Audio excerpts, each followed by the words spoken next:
Hi, it's Moonchildlexi, and I'm here with you. Thanks for joining me on day 11. We are deep in the transformation through oracle, stories, and parables. I am using Osho's Transformation Tarot deck, which is just a collection of short stories. I have just been picking a card at random for the collective energy for us all to know, and then I put it aside. That way, by the end, we have undergone a full transformation together. The card I pulled for the collective today, it's an interesting one. It's a imitation number 16. That reduces to a 7. Drop the illusions. Drop the illusion. Who are you? Now, the image here is a bit intense. We see a younger individual, it looks like, looking at a master, and their finger is cut off. Their finger's on the floor. That's blood. Before I jump into the story, let's talk. They say imitation is a form of flattery.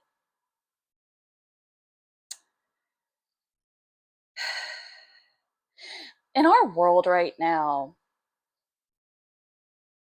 we've given so much power and authority of our creation away.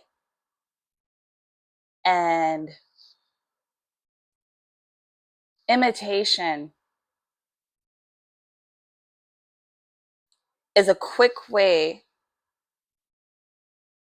to fall into that darker line of mimicry, mockery, copycatting, even to the extreme form where people think they can destiny swap, take, steal.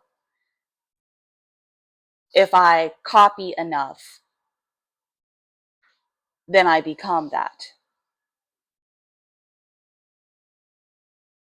Rather than allowing a true welling up of one. It's okay to be inspired.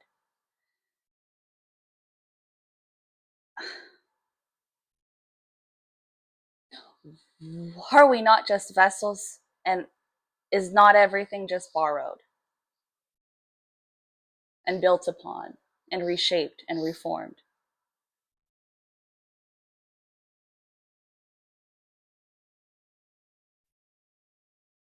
I have shared this in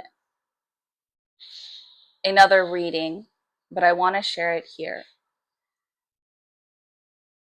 To see someone and to be inspired and to follow steps. Hey, I embody this because I did X, Y, Z. Okay, let me do X, Y, Z. Does not make you instantly that person. Those steps of inspiration may start to stir and awaken within someone their own true authenticity. Being a chorus, all singing the same song, is not our full capacity. We have more of a capability to be like a symphony, an orchestra,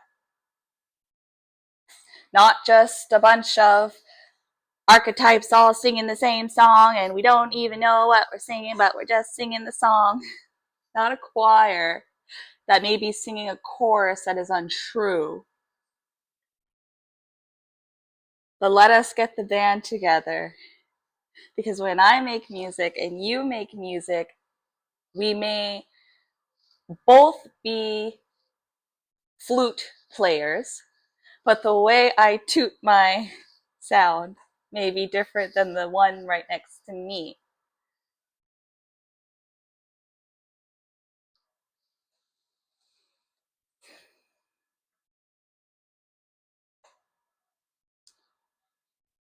It's a thin line to walk of imitation. Let inspiration fuel you, not imitation. All right, let's get to the story.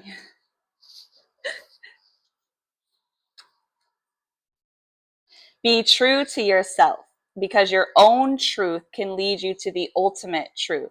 Nobody else's truth can be your truth. You have a seed within you. Only if that seed sprouts and becomes a tree will you have a flowering.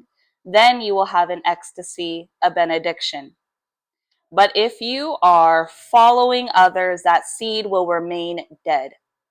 You may accumulate all the ideals in the world and become successful, but you will feel empty because nothing else can fill you, only your seed. When it becomes a tree, will fill you. You will feel fulfillment only when your truth has come to flower, never before. This is the story of Gute's finger pointing to the one. The Zen master Gute made a practice of raising his finger whenever he explained a question about Zen. A very young disciple began to imitate him. And whenever anyone asked the disciple what his master had been preaching about, the boy would raise his finger.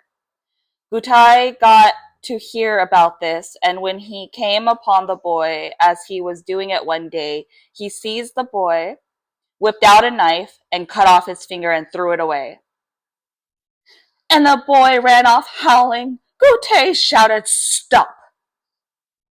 The boy stopped, turned round, and looked at his master through his tears. Gute was holding up his own finger. The boy went to hold up his finger. And when he realized it wasn't there, he bowed. In that instant, he became enlightened. That is a strange story, is it not? Very strange story. Very drastic.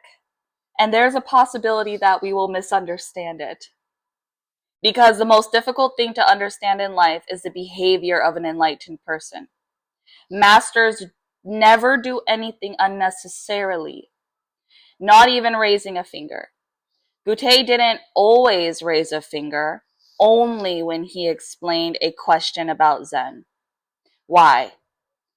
All of your problems arise because you are fragmented, because you are a disunity, a chaos, not a harmony. May we all play the orchestra of life in harmony. And what is meditation? Nothing but coming into unity. Gute's explanations were secondary. The one raised finger was the primary thing. He was saying, be one, and all your problems will be solved. The boy began to imitate him. Now, imitation cannot lead you anywhere. Imitation means that ideal comes from without. It is not something happening within you. You have a seed within you. If you are imitating others, that seed will remain dead. Gute must have been very, very compassionate. Only out of compassion can you be so hard. The imitation has to be cut severely. The finger is just symbolic. The boy had to be shocked severely. And that suffering must go to the very root of his being to make that point. A very intense moment of awareness, a very great device. Gute shouted, "Stop!" And in that moment of stopping, there was no more pain. Just out of old habit, when the master raises his finger, the boy raises his, which is not there. And for the first time, he realizes that he is not the body. He is awareness, consciousness. He is a soul, and the body is just the house. You are the light within, not the lamp, but the flame. You are the fire within.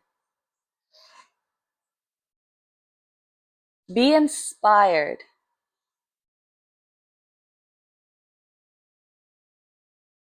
but be you. Be you. Because there is no one like you. I love you, and until next time.